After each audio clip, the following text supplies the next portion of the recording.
Hello, my name is Tyler Hewitt, and I teach photography and design at Moraine Valley Community College. Today I'm going to recommend 3 books by the writer and illustrator Brian Selznick. Before we get started, I do want to point out that these are children's books.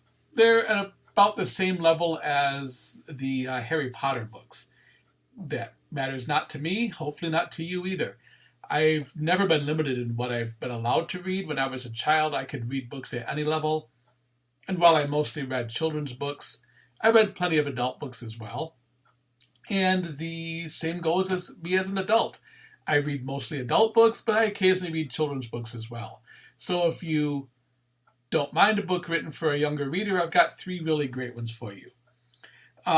Maybe it's because I'm a visual artist, but one of the things I really love about these books is the way that they use images to carry narratives. All 3 of the books are full of beautiful drawings done in a cross-hatched style.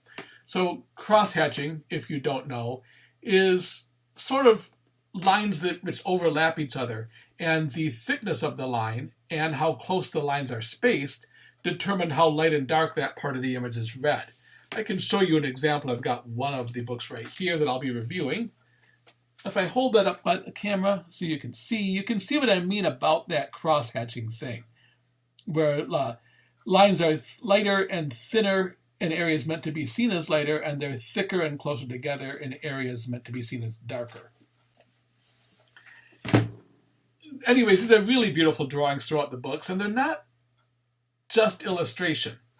The drawings carry the narrative along with the words. You have to actively read both the drawings and the text in order to follow the story in these books. This is similar in concept to graphic novels or manga, although it's very different in both execution and visual style. So Brian Selznick, the author, himself describes these books, and I'm paraphrasing here, but he describes the books as not exactly novels, not really picture books, not quite graphic novels, but a combination of all these things. And that's a decent description, but he really does do something unique with them. We'll come back to that idea in a second. But I will say that all 3 of these books stand alone as individual works. You don't need to read them all. You don't need to read them in any particular order or anything like that.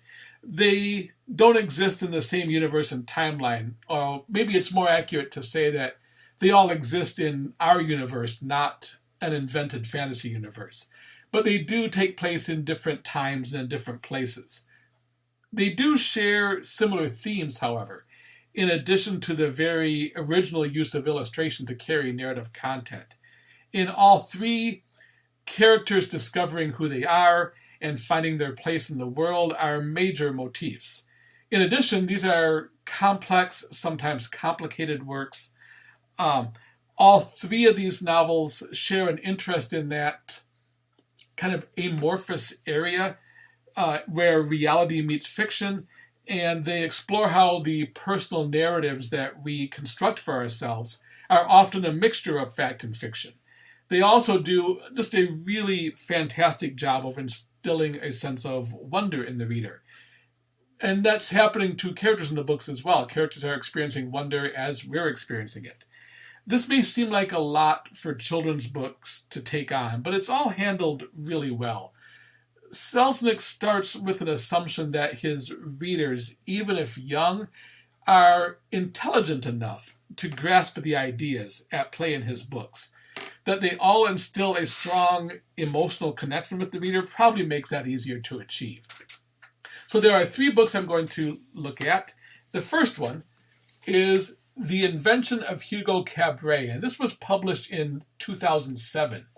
This also won the Caldecott Medal in 2008, and if you are familiar with the Caldecott Medal, you know that it's an award given to illustration in children's books, primarily picture books. This was the first novel-length work to win the Caldecott Medal.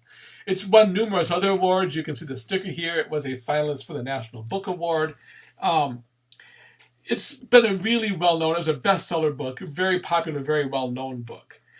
This book is historical fiction. It's set in Paris in 1930, or 1930s. It's about an orphan boy secretly living in a train station in Paris who is trying to repair a broken automaton while at the same time uncovering a mystery about where the automaton came from and who its original owner was. An automaton, if you don't know, think of like in a mechanical human. Think of like the old fortune-telling gypsy sort of characters in wooden boxes in old arcades. That's a type of an automaton. So, as this is historical fiction, there is a real historical figure as a character in the book. George Méliès, who was an early silent film director and a pioneer of cinematic special effects, is one of the main characters in the book.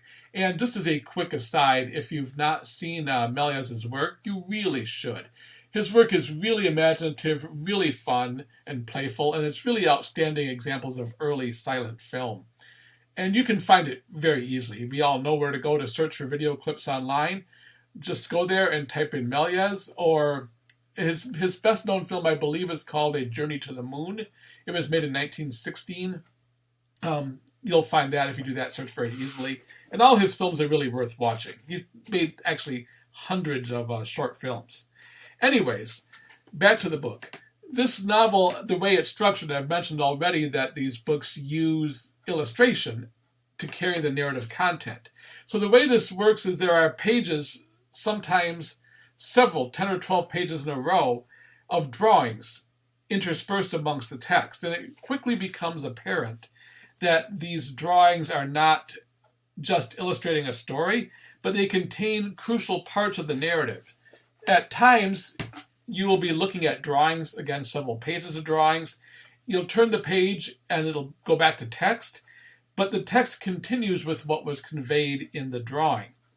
This book runs over 500 pages. Close to 300 of them are drawings, not text.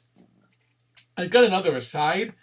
This book was made into a film by Martin Scorsese in 2011, a film called Hugo. Hugo, the film, received 11 Academy Award nominations, including Best Picture, and won for several technical awards. Scorsese actually won a Golden Globe Award for Best Director. And he did a really good job. When you're dealing with this sort of unusual structure of illustration and text kind of alternating back and forth, you have to make a decision in terms of whether you're going to convey that somehow in the film or not.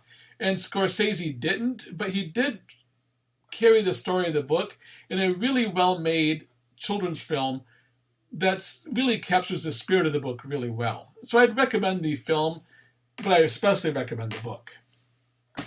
The next one is Wonderstruck. Again, the same author, Brian Selznick. This one was published in 2011. Wonderstruck takes the same narrative approach that was used in Hugo of illustration carrying the narrative as well as the text. But this pushes it even further.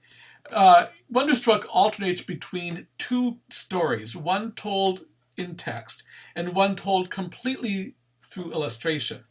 The visual story takes place in 1927, and it's about a deaf girl who feels very repressed in her home life. So she runs away from her New Jersey home and goes to New York City. The text story takes place in 1977 in Minnesota and is about an orphan boy who lives with his aunt and uncle. He becomes deaf after an accident, and in an attempt to find some information about his father, whom he's never known, he runs away from his aunt and uncle's home in Minnesota and finds his way to New York City. So there's some connections already we see. We see someone running away from home and going to New York City. Both characters in both parts of the novel are deaf as well. So these two seemingly unrelated stories have a lot more in common than just deaf characters. Even though they're two stories that take place 50 years apart, one told completely through images, the other one told completely through text, the stories do combine at the end and kind of unify into a whole. Wonderstruck was also made into a film. The film adaptation of Wonderstruck was made by Todd Haynes. Todd Haynes is a really well-known director. He's been Academy Award nominated and such, but he really comes from a background in art film, actually sometimes transgressive art film. And the film adaptation of Wonderstruck really feels like an art film made for kids. Unlike Scorsese's adaptation of The Invention of Hugo Cabre, which basically comes across as a really well-made children's film, Wonderstruck, again, has this sort of art film quality to it. He really works with the switching back and forth between the two stories really well. The 1927 story is filmed in a soft black and white and has very kind of big cinematic camera movements. There is very, very little dialogue to all the 1927 scenes, but there is film music going on in the background, so it really seems to reference filmmaking and silent film, as well as kind of this grand history of black and white cinema. The 1977 story, on the other hand, is done in slightly saturated color. It has a slightly grainy effect and has much more quick editing, and it has that look very similar to the gritty dramas that were popular in the 1970s. Think films like Midnight Cowboy, for example. Looks very similar to that. And these two types of filmmaking styles are kind of interspersed throughout each other and kind of cuts back and forth. And again, Todd Haynes has a long history with art film. His first full-length film is called Poison, was very instrumental in the new queer cinema of the 90s. He's always taken this more experimental approach to his filmmaking. So Wonderstruck the film, and I really do like it. I like this one and the film adaptation of Hugo Cabre, though the artistic sense in Wonderstruck, I think, is more pronounced. And it was a really well-reviewed film, but it really didn't do well at the box office. I don't even think it had wide release in the United States. It had more of a general release and wasn't in theaters for very long. Apparently, someone's made the decision that children's films need to have, sassy farting penguins or something in order to be successful. Brian Selznick obviously doesn't feel that way. He's always assumed his readers are intelligent. There aren't any sassy farting penguins anywhere in his books or in the film adaptations of his books. That's probably a good thing. One more book. This is called The Marvels, and The Marvels was published in 2011. So The Marvels has that same idea of combining image and text, and you have to read both. But this one takes that much, much further. This one is easily the most daring in both how it uses that combination of text and drawing, and also the story itself is a lot more, I don't know if risk-taking is too strong, but it's definitely got the most engaged and kind of non-children's book-like story of all three of them. So this is also the longest of the three books. It's over 650 pages. And the first 2/3 of the book, we're talking over 400 pages, is told completely in images with no text, save for a little bit of writing like on a poster on a wall or a newspaper headline or something like that. It's all told in images. And this is the story of 5 generations of a renowned acting family in London. It starts around the 1760s and ends around 1900. So we have 150, 140 years of several generations of an acting family, all told through images, not text. And then you finish that and you turn the page, and then we're in the text portion. And we've jumped 90 years. We've jumped to 1990 into a completely different story. It's the story of a boy who runs away from the boarding school where he's staying in England and finds his way to London because he wants to find his uncle. His uncle is this eccentric, grumpy recluse who lives in this mansion that seems frozen in time in the late 19th century. There are connections between the two seemingly unrelated narratives, of course, that are revealed as the book progresses. I want to avoid spoilers because this is really a book that you should discover on your own, but I will say that it concerns the line between truth and fiction, how fiction is sometimes better at telling the truth than fact is. All 3 of these books are really, really enjoyable reads. They have relatable characters, they're engaging, they're emotionally rich stories, they're full of surprises without relying on gotcha moments or trick endings. The visual elements are just beautifully done. and the integration of visual and text elements is really unique and different from anything else I've seen. I really highly recommend all three.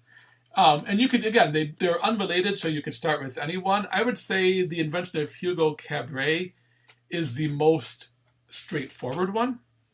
I would say the Marvels is probably the most difficult one, and Wonderstruck being somewhere in between. But all three of them are highly recommended, really fantastic books. Okay, thank you for listening. Bye.